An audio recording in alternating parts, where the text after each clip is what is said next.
우리가 지지난주에 했던 말씀이 뭐냐면은 우리가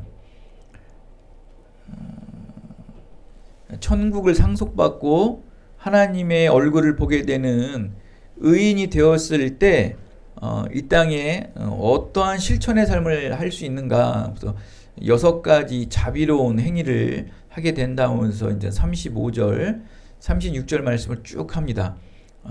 주님이 줄이실 때 먹을 것을 드렸고, 주님이 목마르실 때 마시게 했고, 주님이 나그네 되었을 때 영접했고, 주님이 헐벗으셨을 때 옷을 입혀드렸고, 또 병들었을 때 돌봐드렸고, 옥에 갇혔을 때 가서 배웠다. 이렇게 6가지 실천 행동을 한다는 거예요.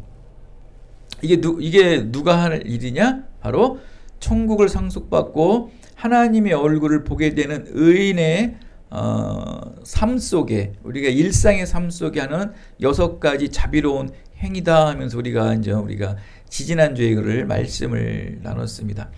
그러면서 오늘 말씀 40절에 뭐라고 말합니까? 임금이 대답하여 이르시되 내가 진실로 너에게 이르노니 너희가 여기 내 형제 중에 지극히 작은 자에게 한 것이고 내게 한 것이다. 여기서 말하는 임금은 하나님. 그죠? 하나님. 지극히 작은 자 하나에게 한 것이 곧 내게 한 것이다. 그럼 지금 너희들 잘하고 있다는 거예요. 천국을 소유하고 하나님의 얼굴을 본 자들, 너희들이 지금 세상 삶 속에서 줄이는 자에게 먹을 것을 주고 목마른다. 다 작은 자 아닙니까? 줄이고 목마르고 나그네 되고 헐벗고 병들고 옥에 갇혀 있는 사람들 다 이 땅에, 이 세상에 낮아 있는 자들 아닙니까? 비천한 자들 아니겠습니까? 그들에게 지금 너희들 잘하고 있다는 거예요. 참 모든 행실들이 잘하고 있다는 거예요. 그러면서 이 임금이 말하는 게 이거예요. 내 형제 중에, 굉장히 중요해요. 그래서 내 형제라는 건 누군지 아십니까? 바로 너와 같이 동일하게 천국을 소유하고 하나님의 얼굴을 본 자들, 내 형제 중에 작은 자 하나에게 한 것 같이 곧 한 것이 내게 한 것이다라는 거예요. 그러니까 믿는 자에게 한 것이 나에게 한 거, 하나님께 한 것이다 이거라는 거예요. 잘 모르는 것 같은데 지금 무슨 말인지 잘 모르시죠 지금? 알아요? 일상 주위에 있는 지극히 작은 자 바로 주님이라 여기시면 되는 거예요. 지금 여러분 그렇게 잘 하고 계십니까? 지금 줄인 자, 목마른 자, 나그네 된 자, 헐벗은 자, 병든 자들을 지금 잘 돌보고 계십니까? 그냥 일상처럼 잘 하고 계세요? 그냥 누구를 보여주기 위해 나타나기 위해 하시는 게 아니고 정말 마음이 우러나서 그런 자들을 돕고 있냐는 거예요. 그게 바로 우리 기쁨 누리 장로교회의 이름의 묘본이라고 그랬지 않습니까? 바로 고린도후서 1장 24절에 나오는 기쁨을 돕는 자, 구원으로 인해서 천국의 소망을 얻고 하나님의 얼굴을 봐서 기쁜 거예요. 그 천국의 기쁨, 하나님의 얼굴을 봐서 구원의 기쁜 자들이 그 돕는 자, 누굴 돕겠습니까? 바로 동역자들을 돕는 거예요. 같은 형제들을 돕는 거예요. 그게 그런 자를 돕는 것이 바로 나 하나님께 한 거라는 겁니다, 여러분. 이게 갑자기 안 된다는 거예요. 일상 속에서 여러분, 세상 사람 속에서 여러분의 삶이 그러한 삶이 되었을 때 믿음의 사람들도 도와주는 거예요. 이게 이루어지지 않으면 갑자기 여러분이 구원의 은혜를 받았다고 해서 이게 안 된다니까요. 이제는 너희가 세상 사람들에게 지치고 가난하고 없는 자들을 도왔다면 이제 내 형제, 너와 같이 천국을 동행하는 자들을 위해서 도우라는 거예요. 하나님의 영광을 위해 도우라는 겁니다. 그게 바로 나에게 한 것이라는 거예요. 그 하나님 나라와 하나님의 의를 위해 수고하는 저 믿음의 동역자들을 위해서 수고한 것이 즉 주님, 하나님에게 한 것과 똑같다라고 말씀하는 거예요. 근데 이게 세상 삶 속에서 벌써 너희가 그렇게 실천의 삶을 살았을 때, 믿음이 들어갔을 때 자연적으로 연동이 된다는 거예요.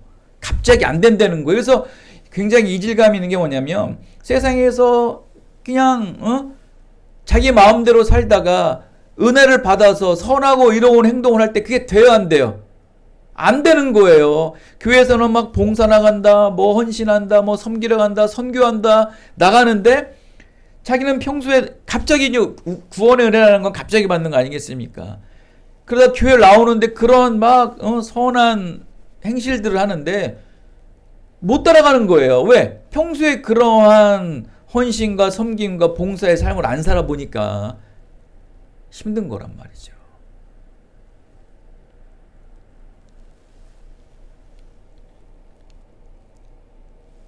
이렇게 천국을 상속받고 하나님의 얼굴을 보게 되는 의인이 되어 이 6가지 자비로운 행위를 행한다는 것은 한마디로 말하면 바로 예수님의 제자가 되었다라는 거예요.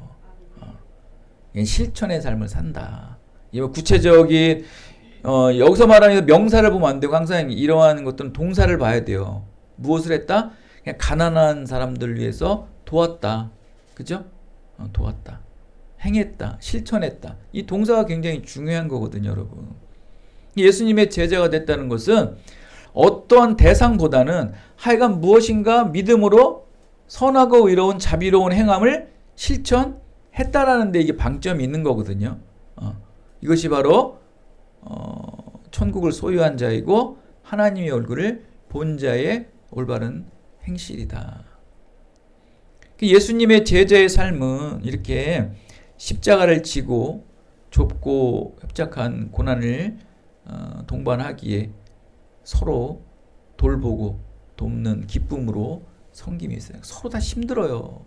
믿음의 사람들은요, 믿음으로 살아가야 되니까 세상의 방법이 아닌 또 인간적인 지혜와 인간적인 방법으로 살아가는 것이 아닌 믿음의 법, 말씀의 법, 성령의 인도하심 따라 살아가야 되니까 감정도 억제해야 되죠. 또 나의 어떤 지혜와 경험도 억제해야 되죠. 그러다 보니까 사는 게 힘든 거예요. 할 수 있어도 못하는 거예요. 그죠? 그러다 보니까 동역자들이 필요한 거예요. 믿음의 동역자들이 그거를 도와줘야 되는 거예요, 서로.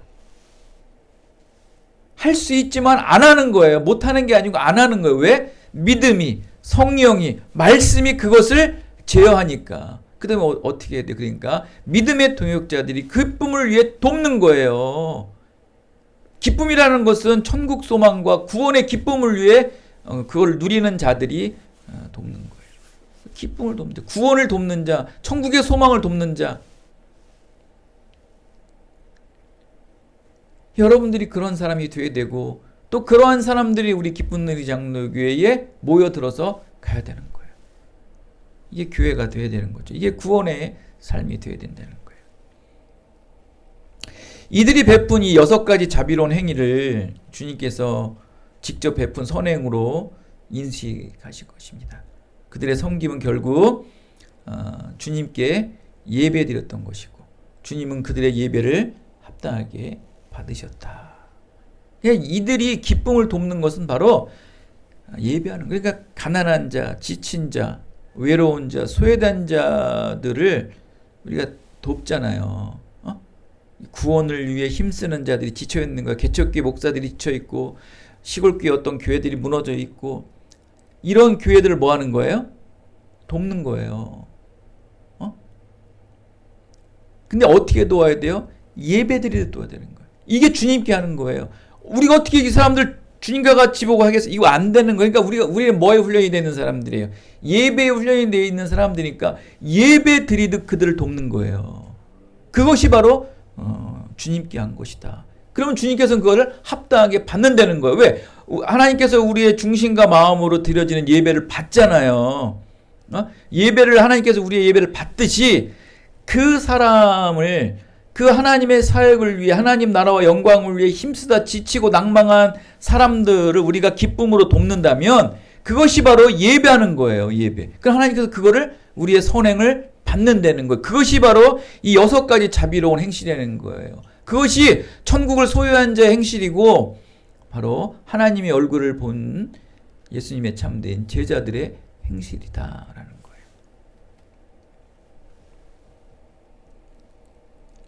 마지막 심판날에 의인으로 인정받기 위한 기준이 가난하고 어려운데 믿음의 형제들을 6가지 자비로운 행위로 섬긴다는 가르침 아닙니까?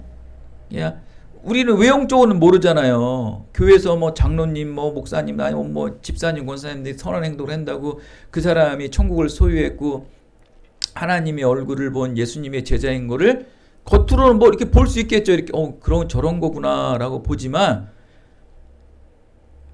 실제적인 거 모르잖아요. 그것이 마치 우리나라 교회나 모든 교회에서 이 땅의 모든 지상에 있는 교회들이 그거를 기준점으로 삼아서 저 사람이 구원의 은혜를 받은 사람인데 구원받은 자 예수님의 제자라고 보는 기준으로 보면 큰일 난다는 거예요. 이건 영적 분별력으로 봐야 되는 거예요. 선한 행위가 의인의 신분을 얻는 근거는 결코 될 수는 없어요. 그건 아니에요. 의인이 되는 하나님의 구원의 의인으로 될 수 있는 기준의 근거는 딱 하나예요. 오직 의인은 믿음으로 말미암아. 믿음이지. 이게 주체가 바뀌어 버린 거죠. 이 6가지 자비로운 행위를 해야지만 마치 의인의 신분을 얻는 자격인 것 같이 되는 이 풍조가 어디서 이게 일어나고 있어요? 세상에서는 이게 이루어지지 않죠. 교회에서 일어나는 거예요. 이거로 기준점을 잡는 거예요. 여기서 믿음은 안 보는 거예요. 의로운, 착하고 선한 의로운 행실로만 의인의 기준을 잡아버리는 거예요. 이거는 다 세상적인 관점이고, 그죠? 이거 굉장히 심각한 겁니다, 여러분. 예수님의 제자의 형제들은 먼저 예수님이 부르셔서 믿음으로 예수님을 따름으로써 의인이 되는 거예요. 하나님이 찾아오셔서 그를 부르셔서 믿음으로 그를 따르게 하는 거예요. 믿음이 빠진 선행을 베푸는 것은 종교적 관용에 불과하다. 여러분, 종교적 관행 굉장히 위험합니다, 여러분. 믿음이 빠진 6가지 자비로운 행위는 예수님의 참된 제자가 될 수 없고 의인의 신분을 얻는 근거가 될 수 없어요. 믿음이 빠지면 안 돼요. 그래야지 그것을 하나님께서 받으시는 거예요. 아무리 불쌍하고 가난하고 지친 영혼을 위해서 아무리 우리가 도와도 믿음으로 돕지 않고 그냥 믿음으로 예배하지 않으면 그 예배를 하나님께서 받지 않는 것처럼 믿음으로 그들을 돕지 않는 것은 그거는 의인의 근거가 될 수 없는 거예요. 그 조건이 안 되는 거예요. 오직 의인은 믿음으로 말미암아 살리라는 말씀과 같이 먼저 하나님 나라 의를 구하며 살아가는 믿음의 삶 그 자체가 자비로운 선행이다. 가장 먼저 하나님께 해야 돼. 하나님께. 믿음의 의는 이 공핍함 속에서도 지극히 적은 일에 충성을 해야 된다. 우리 마음 많이 가져야지만 하려고 하고 뭔가 갖추어져야지만 우리가 하려는 그러한 모습들이 있지 않나요? 그거 아니에요. 믿음은 없어도 하는 거예요. 믿음이니까. 믿음이 하게 하는 거지 우리의 형편이나 우리의 어떠한 지위 때문에 하는 게 아니에요. 믿음이 하게 되는 거예요. 헌금도 믿음이 해야 되는 믿음이. 누구 봐서 뭐 예배도 마찬가지. 믿음이 하게 만들어야 돼. 믿음이 해야 되는 거예요. 믿음. 모든 이 결단도 믿음. 결코 이 종교적 관용이나 이 종교적 선행으로 자신을 높여 세우고 자랑거리가 되고 천국에 들어가는 자격과 수단으로 여긴다면 예수님의 제자인 의인으로 사는 것이 아니다. 그냥 다 허상이에요, 허상. 온전한 믿음이 온전한 삶으로 나타나게 되는 것이죠. 온전한 삶이 없다는 것은 그 안에 온전한 믿음이 없는 것이죠. 믿음의 나무에서 의로운 열매가 열리지 결코 종교적 관용이나 종교적 선행의 열매는 열리지 않습니다. 믿음의 나무에서는 의로운 열매만 열려요. 우리는 자꾸 지금 우리는 괜찮아, 우리 교회는 괜찮은데 이게 이제 큰 교회나 이런 잘못 신앙이 얕은 사람들의 문제가 바로 그거예요. 그냥 이런 종교적 관용, 이 종교적 선행이 마치 구원의 기준이냐? 지금 만연되어 있는 게 문제예요. 복음이 율법화가 돼가는 거예요. 지금 관념화가 돼가고 규범화가 돼가는 어떤 이런 외형적 모습에서 틀이 박혀져 가는 모습이 되는 거예요. 보여지는 신앙으로 가는 지금의 모습들. 종교적 관용에서 벗어나셔야 돼요. 자유로워져. 이 진리 안에서 여러분 자유로워야 되는데 진리 안에서 억압이 되고 또 진리 안에서 더 외형적으로 드러나려고 하는 모습들이 안타까운 지금 신앙의 모습들이 이 땅에 드러나고 있어요. 우리 기쁜의 장로교회가 지금 벌써 오늘 10년 아닙니까? 10년. 딱 10년 전 오늘 우리가 가정에서 예배를 드렸어요. 애들 어렸을 때죠. 막 중학교 됐었나 그때? 초등학교, 중학교 때. 벌써 지금은 대학을 졸업하고 벌써 직장인이 되고 성인이 되고 주마등 같이 쫙 지나가지 않습니까? 연수가 벌써 10년이 됐습니다. 우리는 기쁨을 돕는 교회, 정말 구원의 소망을 힘쓰는 자들을 돕는 교회가 되어야 돼요. 그러려면 먼저 우리가 기쁨의 주체자가 되야죠. 하나님의 은혜의 기쁨의 주체자가 되어야 되는 거예요. 그냥 믿음 안에 우리는 늘 성령 안에 말씀 안에 그냥 기쁨으로 가득한 자가 되어야 돼요. 그래야지 우리가 세상 속에 나가서 그 믿음의 동역자들을 돕는 거예요. 그들을 도울 때 하나님 나라는 확장되겠죠. 정말 이제 10년입니다, 여러분. 여러분 삶 속에 보여지는 열매 좋을 수 있어요. 그러나 그것도 중요하지만 보이지 않는 하나님의 열매, 하나님께서 우리에게 어떻게 쓰실지, 하나님께서 어떻게 붙여주실지 소망하며 기대하며 또 앞으로의 10년 또 남은 인생들을 살아가게 될 때 우리 기쁜 내리 교회는 앞으로 더 큰 발전과 더욱더 큰 영광이 드러나게 될 거예요. 그렇죠? 여러분 삶 속에 교회가 성장하면서 여러분의 삶도 성장하세요. 이제 올해는 이사도 가야 되지 않습니까? 지금 저는 그래요.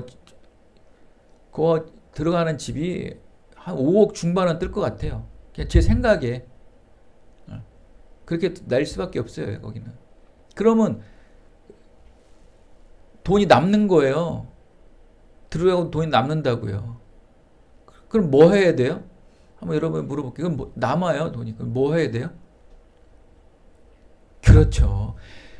만약에 남으면요, 그거 하려고 하는 게 남겨주시는 거예요. 여러분, 그거를 봤을 때, 여러분 지금 들어갈 때, 중도금이 어떡할까? 그게 걱정하는 게 아니고, 교회는 어떻게 되나? 그걸 걱정하시면요, 그거에 맞춰, 그냥 지분 들어가는 건 당연한 거고, 교회까지도 할 수 있는 금액이 남는 거예요. 근데 지금 여러분, 모든 기준은 어디에 맞춰져 있어요? 지분 어떻게 들어가나? 거기에 대한 세관 살림은 뭐 하나? 먹고 사는 건 문제가 아니되니까 하나님께서는 먼저 그의 나라와 의를 구하는 너라면 이 땅에 먹고 사는 건 문제가 아니라는 거예요. 여러분 5억 중반에 치면 여러분 4억만 받으면 돈이 남아요. 남아. 우리 지금 2천 얼마가 들어가 있잖아요. 그죠?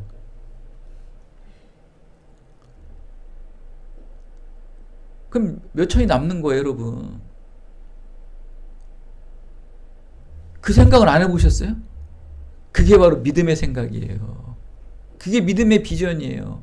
그러면 집에 들어간 건 걱정이 안 되고 뭐가 풀리는 거예요? 교회까지 연결되는 거. 야, 그게 믿음이에요, 그냥. 여러분 이런 걸 체험했을 때 교회와 같이 안 갈 수가 없는 거니까 여러분. 인생의 삶이 그냥 교회와 딱 걸려버린 거예요, 여러분. 2024년도에 이사를 통해서 하나님께서 어떻게 역사하시는지를 한번 목도해 보시자고요. 어떻게 인도해 주시고 어떻게 이끌어 가시는지를 체험하시면서 여러분의 인생의 비전의 트립들을 다시 한번 더욱더 높게 세우시는 인생이 되시기를 예수 그리스도의 이름으로 축원드리겠습니다. 하나님 아버지 감사합니다. 오늘도 금요 예배로 모였습니다.